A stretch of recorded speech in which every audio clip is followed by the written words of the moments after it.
So Donald Trump did nothing this weekend, and I mean nothing. He has a war on in Iran, a war he's supposed to be easily negotiating the end to, a nuclear agreement he's supposed to be easily negotiating with Iran, and he did nothing, didn't spend 1 second on it. Instead, Donald Trump negotiated about soccer. Forget his war, soccer was more important to him. And so the corrupt politician turned soccer referee, Donald Trump, polluted the World Cup competition with one of his ugly Trump pardons. And this time it was for the kind of person who Donald Trump says he hates, despises, and never wants in the United States. As the world knows by now, Donald Trump corrupted the organization that runs the World Cup that has already been stained by corruption in the past. Even I know that.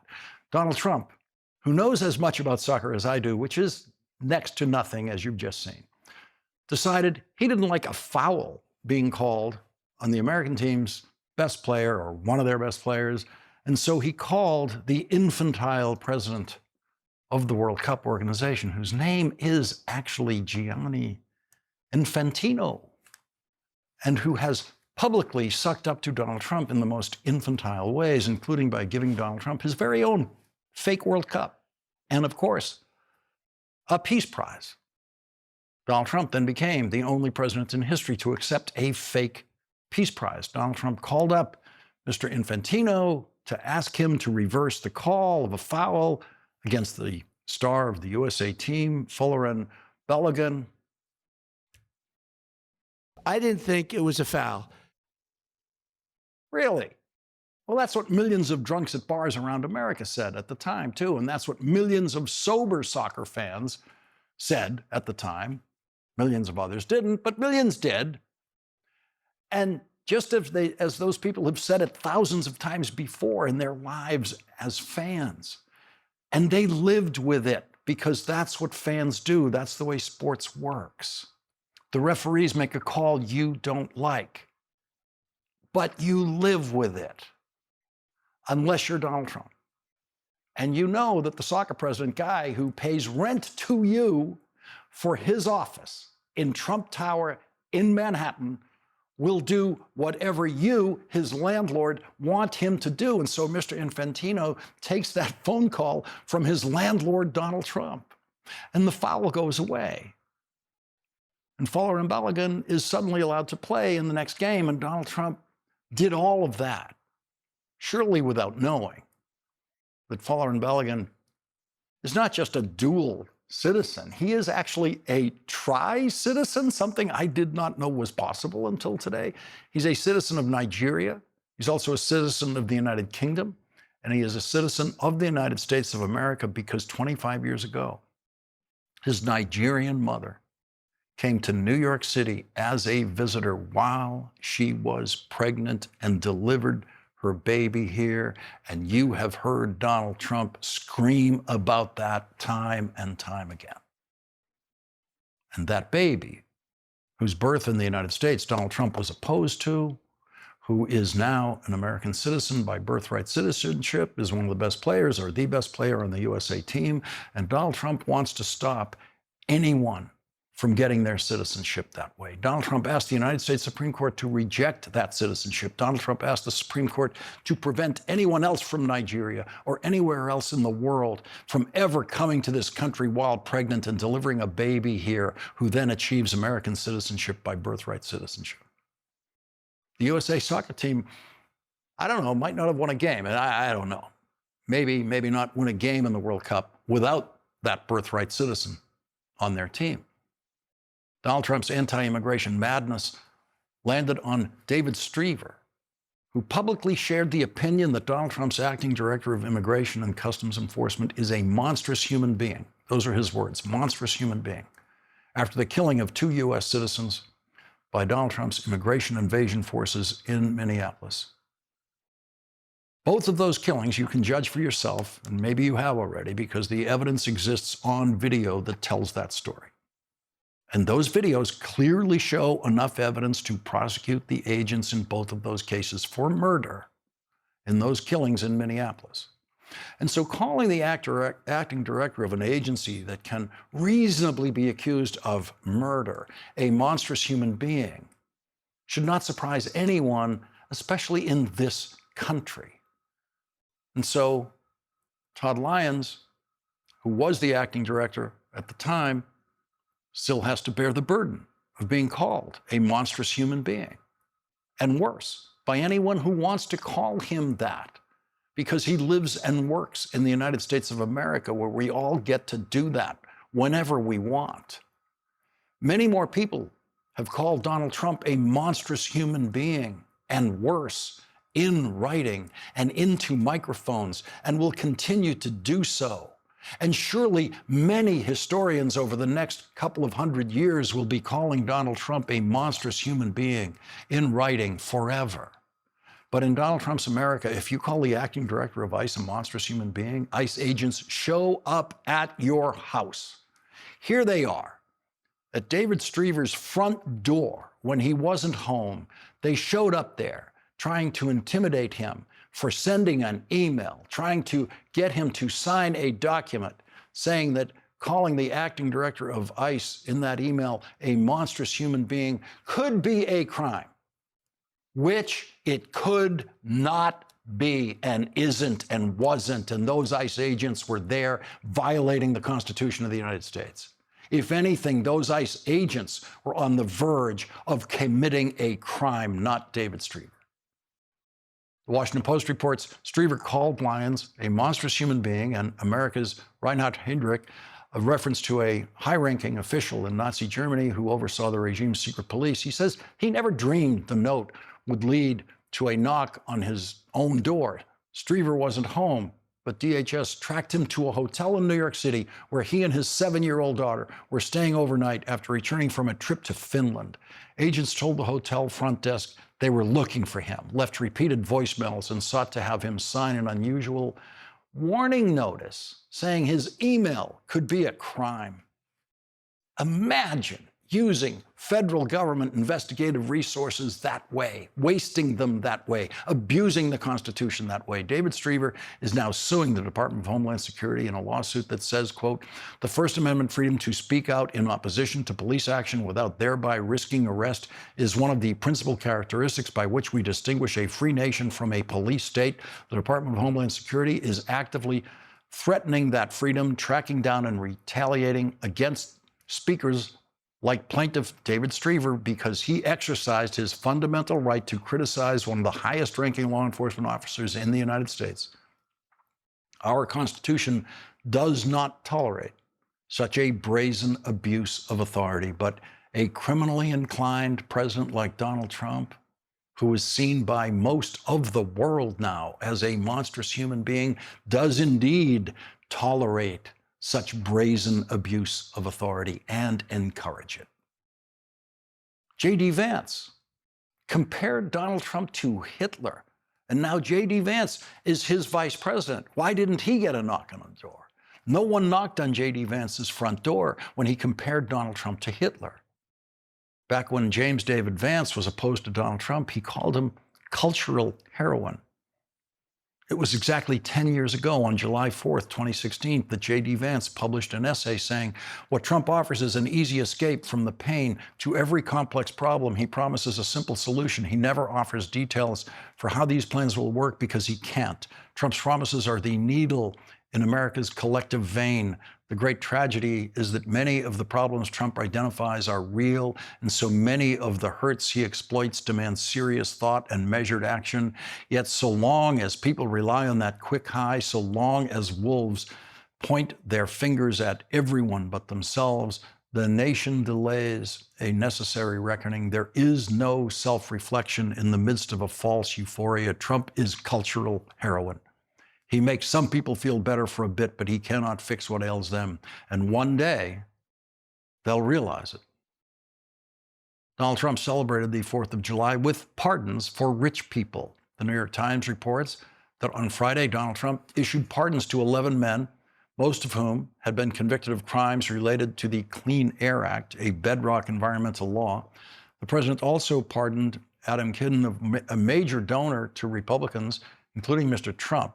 He had served about 2.5 years in prison for his role in a fraud scheme involving the disgraced former lobbyist Jack Abramoff. One of the big differences between the Democratic Party and Republican Party is on display in Maine tonight, where Democratic Senate nominee Graham Plattner is at the evaluating the path forward stage of his campaign. That's what he said tonight in a video statement after new allegations emerged today of sexual misconduct and aggression with a former girlfriend in Maine. This comes after many other scandalous revelations about the candidate. When the then Democratic frontrunner for governor in California, Eric Swalwell, issued a similar style video statement saying he was going to spend some time with his family evaluating his candidacy, 48 hours later, he announced he was dropping out of the race. That's the normal schedule in these matters. No one can remember the last time a candidate announced he was evaluating the path forward, who then found a path forward for his candidacy. Graham Plattner would probably not be facing any problems at all in his party if he were a Republican nominee. Texas Attorney General, candidate for Senate in Texas, was impeached by his own party in the Texas House of Representatives. And he has Donald Trump's full endorsement. Democrats in Maine still have time to replace Graham Plattner on the ballot. And now Democratic members of the United States Senate are abandoning his candidacy. But no Republican senators abandoned Donald Trump for the accusations E. Jean Carroll made against him. And the day when Donald Trump is going to have to pay up to E. Jean Carroll is now rapidly approaching. On Friday, Donald Trump's lawyers asked federal judge Lewis Kaplan to give them 1 more week to respond to E. Jean Carroll's lawyers, demanding immediate payment of the $5.8 million jury verdict that E. Jean Carroll won against Donald Trump. And the judge, on Saturday, the 4th of July, simply entered an order in the docket denying that request by Trump's lawyers without even bothering to write a sentence about it. That means that Donald Trump's lawyers have to respond to Judge Kaplan tomorrow with a reason why he shouldn't immediately authorize the payment of the judgment. Judge Kaplan has custody of the money that Donald Trump owes E. Jean Carroll because Donald Trump had to put up that money in an account controlled by the judge in order to pursue his appeal in the case, which the United States Supreme Court refused to hear last week. And so the case is over. But tomorrow, Donald Trump's lawyers are going to have to file something in writing to Judge Kaplan that claims that the case somehow isn't over, even though Donald Trump lost at the United States Supreme Court, the court of last resort. And so time's up for Donald Trump with the E. Jean Carroll case. And Donald Trump has no one to call. There's no clownishly corrupt character like the World Cup soccer guy for Donald Trump to call to reverse Judge Kaplan's order. Judge Kaplan is immune to Donald Trump's cultural heroin and corruption. Leading off our discussion tonight is Andrew Weissmann, former FBI general counsel and now an MS Now legal analyst. Is the author of the best-selling book Liar's Kingdom: How to Stop Trump's Deceit and Save America. Andrew, I want to begin with these pardons. It's this small thing that's just part of the madness of this particular 4th of July weekend. And it's the kind of thing that can easily go unnoticed. But Donald Trump's use, abuse, and corrupt approach to the pardon power is yet again on display. What was your reading of the pardons he issued to this group? I don't view it as a small thing because, I think because I was a prosecutor for so long and a defense lawyer, and it goes to the heart of the rule of law when you don't see the pardon power being exercised in a manner where the most worthy people, after a process to find the most worthy people, are afforded that beneficence and leniency from the president.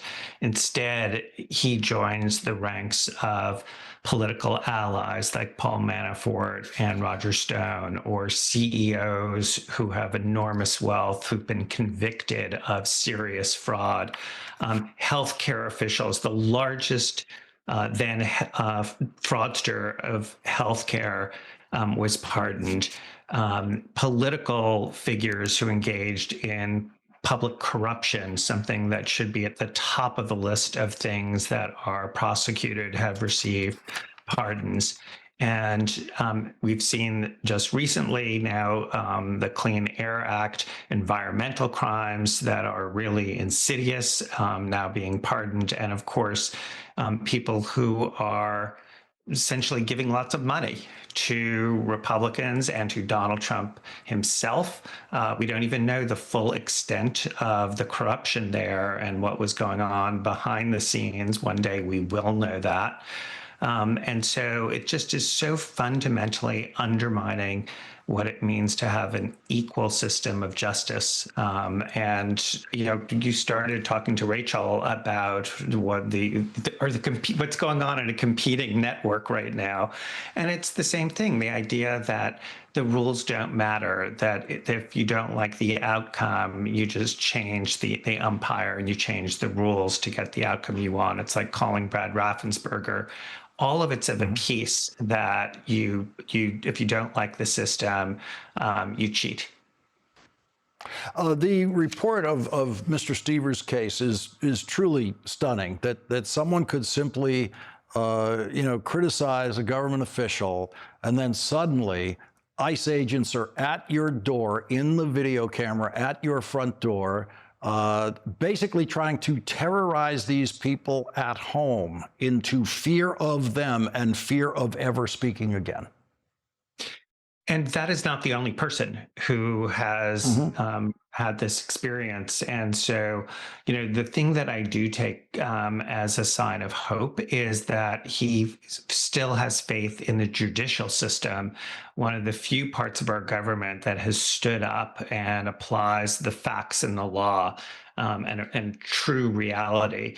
But it is remarkable that the government who you actually count on to be seeking justice is, according to his complaint, but also many others, is violating the Constitution. It's worth noting that Donald Trump has been found repeatedly to have violated the First Amendment. That is the core claim here by this plaintiff and many other people, that just by speaking out, they're viewed as the enemy of the people and subject to this kind of harassment.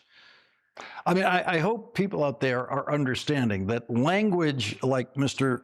Stever has used. I've used language like that many, many times about Donald Trump, about people in his administration, about people at ICE, about people involved in all of this kind of activity. Everyone can say all of these things. And the idea that an ICE agent would ever have any kind of legal jurisdiction to knock on a door, my door or anyone else's door, about words they've said about anybody working at ICE is a brand new thing in the Donald Trump era. But Lawrence, think about this. It's happened so often that we're not talking about the rogue agent where you think, where a supervisor would say, this is deplorable that this happened. And we're so sorry. And, this is something that's aberrational. Here, it's not aberrational, it's emblematic. Because you don't have that kind of supervision, and the model for it is at the top. It comes from the White House, where that there aren't going to be repercussions for engaging in this not just thuggish activity, but activity that undermines fundamental constitutional rights.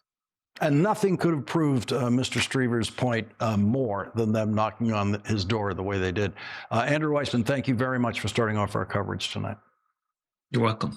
And coming up, former administrator for USAID, the former ambassador to the United Nations, Samantha Power, will join us to react to Elon Musk's claim that no one He claims no one has died because he destroyed food aid to starving people. No one has died because he took life-saving medicine away from people who would die without it. He claims no one has died.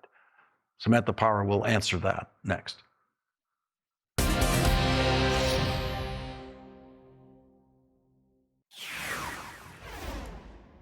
Since Elon Musk, with Donald Trump's full support, destroyed the United States Agency for International Development, researchers estimate that the resulting cuts to global health programs have contributed to at least 780,000 preventable deaths worldwide, most of them children. Elon Musk has now repeatedly denied that the dismantling of USAID caused anyone's death. Elon Musk has now attacked New York Times columnist Nicholas Kristof for listing the names of real people who have died as a result of the destruction of USAID. Nicholas Kristof wrote this to Elon Musk. Emma Freeman was a 23-year-old woman who died in childbirth because you stopped paying for the diesel for ambulances in her part of Liberia. I talked to her parents and sister in their village. Kebese Kiadu, age 1, died of malaria because of your cuts in Liberia. I talked to his mom in her village. Ibrahim Karoma, an infant, died of AIDS in Sierra Leone after you interrupted HIV supplies. I talked to health workers who cared for him. Akol Deng was an 8-year-old girl with HIV in South Sudan who died when you cut funding for the healthcare worker who provided her medicines. I talked to him. Our next guest, former U.S. Ambassador to the United Nations and former USAID Administrator Samantha Power, wrote, according to Boston University's Global Impact Counter, which tracked deaths attributable to the cuts until it stopped operations in February 2026, an estimated 781,000 people died preventable deaths in the first year, including 518,000 children. Global child mortality, the number of children who die before their 5th birthday, rose in 2025 for the first time in 35 plus years by 200,000 additional deaths. USAID saved more than 3 million lives a year at a cost of less than $10 a month per American. That is what was destroyed on purpose. Joining our discussion now is Samantha Power, former ambassador to the United States Agency of International Development, the director of the U.S. Agency of International Development, former ambassador to the UN. She was President Obama's ambassador to the United Nations. Ambassador Power, thank you very much for joining us here tonight. It seems like Elon Musk has just recently heard that anyone died because he took food away from starving babies. Well, I guess there's some perverse good news in the fact that this is finally getting under his skin. I mean, these projections were available from the very minute he began slashing these programs, he and DOGE, backed by the president, and nothing stopped them. They didn't ask these kinds of questions about what the human consequences would be when you interrupt medical services, when you deny people access to food that in many cases was sitting in warehouses that had already been purchased thanks to the generosity of the American people, or when you shutter a pharmacy and basically block people from getting access to meds that they can see on the shelf inside the door. None of those questions that are being posed here in June and July of 2026 were posed in January, February, March, April, when those programs could have been maintained, even pending a good faith review as to whether this administration wanted to continue those programs. That's not the approach that was taken. There was no regard for the human lives at stake whatsoever. The way Elon Musk went about this and the people working for him went about this, as reported in the new book, Into the Wood Chipper by Nicholas Enrich, who was inside at the time, clearly shows that they didn't have any idea what USAID actually did. No, I think again, recounted by so many of the staff that I had the privilege of working with, whether in print now or just as one commiserates with them, the questions were wild. Believing these kind of fringe conspiracy theories that began to go viral in part because Musk himself was amplifying them using the Twitter platform that he had bought. But they seemed to really believe the misinformation diet that they were consuming. And so one of the questions that was posed consistently in meetings, I gather, this is after I left, of course, was, aren't you just an agency that carries out abortions? Mm-hmm. It is illegal for the taxpayer resources at USAID to be used to fund abortions. But they were shocked when they actually heard, no, in fact, this is an agency that had prevented 25 million people from dying of HIV, or this was an agency that had helped electrify 150 million homes so that kids could read late at night after the sun goes down, or hospitals didn't have to rely on generators to perform surgeries, for doctors to perform surgeries. They were shocked, but nobody seemed willing to present that information to Musk at the time. Musk himself was uninterested. This was an ideological rampage, a fever dream, an expressive act to show that they could tear down such a critical part of the United States government and such a critical part of American soft power. And American national security interests abroad. They couldn't have done it without a Republican Congress completely collapsing in any defense of USAID, which used to be, and very much under President Bush, George W. Bush, a bipartisan support system for USAID. Yeah, that's particularly heartbreaking. I mean, in some of my last testimony before Republican-led committees, I had Republican senators or congressmen saying, we think you should have more resources. This agency should have more resources to educate more girls, to provide more food to malnourished kids, more American food even. A lot of these are red state operations where the wheat and the corn make their way to the hungriest people in the world. And those same individuals, when Musk came along with that big information megaphone, they were so afraid of standing up to him or to the president that they just looked the other way. I would note, and Lawrence, maybe you have tracked this, but the Republican-led House and Senate as recently as February of this year, passed a $50 billion foreign assistance bill, which would have included about $20 billion to USAID were it still functioning for programs in public health, in humanitarian assistance, in food security. So the constituency is still there. They're just terrified of poking their heads up in the face of this misinformation machine. Ambassador Samantha Power, thank you so much for your work in this endeavor, and thank you for joining us tonight. Thanks for keeping this alive, Lawrence. It's really important. Thank you. And coming up, there is a new election controversy in Maricopa County, Arizona this year. Arizona Secretary of State Adrian Fontes will join us next.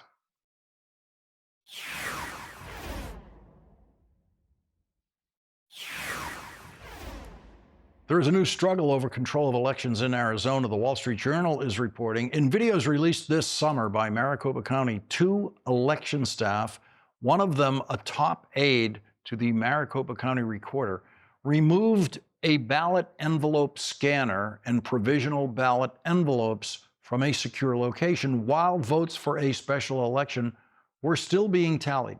They returned the equipment within an hour. The incident is the latest flashpoint in an increasingly bitter fight between the mostly Republican elected officials who run elections in Arizona's biggest county. And joining us now is Arizona Secretary of State Adrian Fontes. He previously served as the Maricopa County recorder during the 2020 presidential election.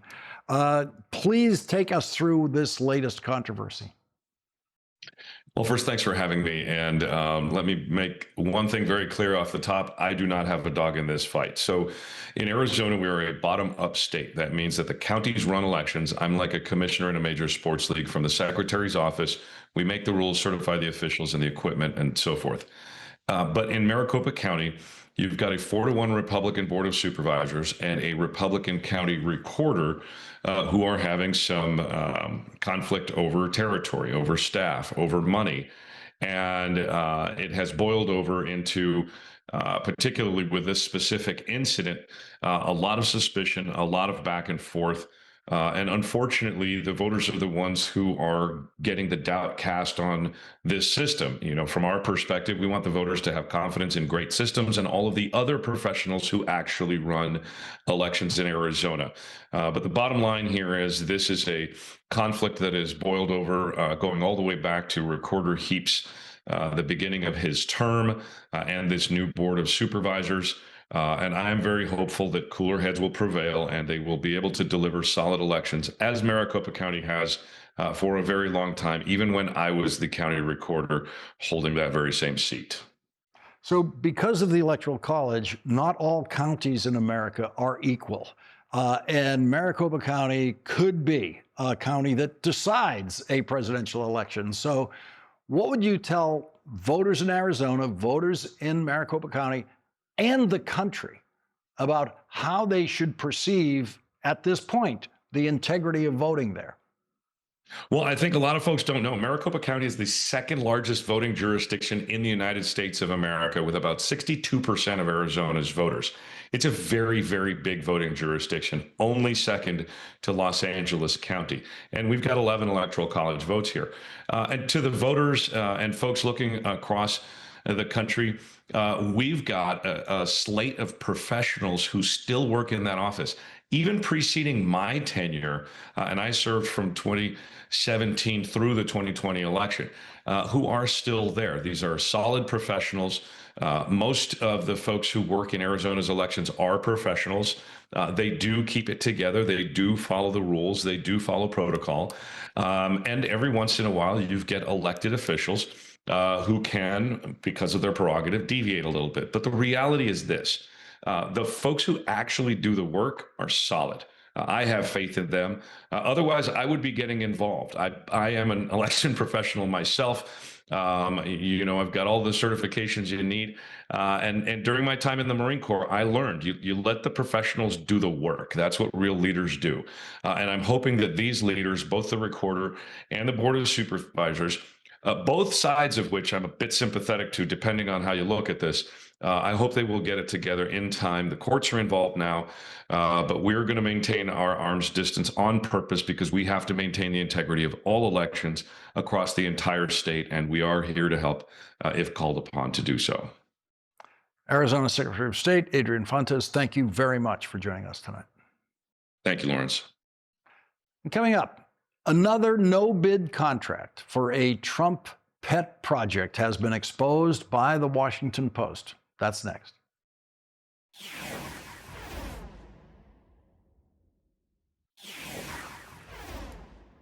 The Washington Post has new exclusive reporting about the thing Donald Trump cares about most in this world. And no, not his negotiations with Iran to end his war.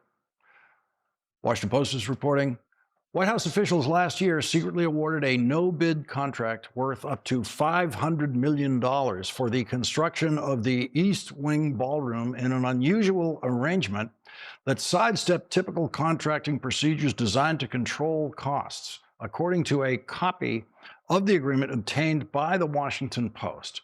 The White House routed the contract through the executive residence, the document shows, an office that is exempt from rules that require federal agencies to solicit competitive bids and disclose details to the public. The office is typically responsible for routine repairs, entertainment expenses, and the purchase of furniture, art, and other items for the executive mansion. Joining us now is the Washington Post investigative reporter, Sarah Blasker. Sarah, thank you very much for joining us with this.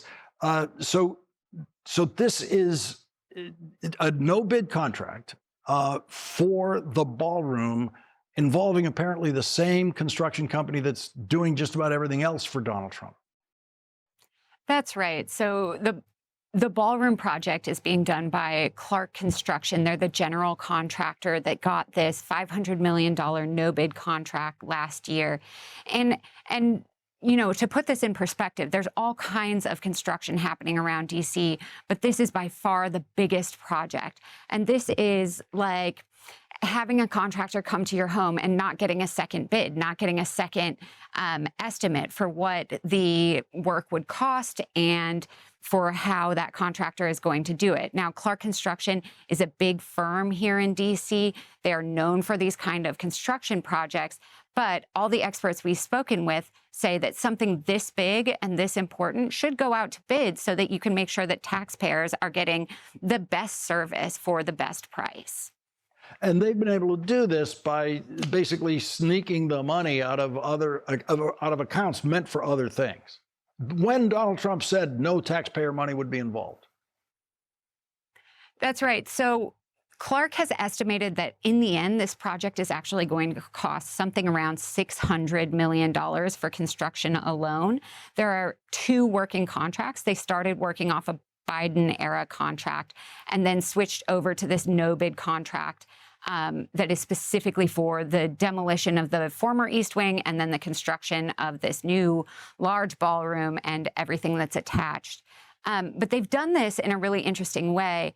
Federal agencies have all kinds of rules for procurement. They have to go out to bid. They have to make sure they're getting the best price.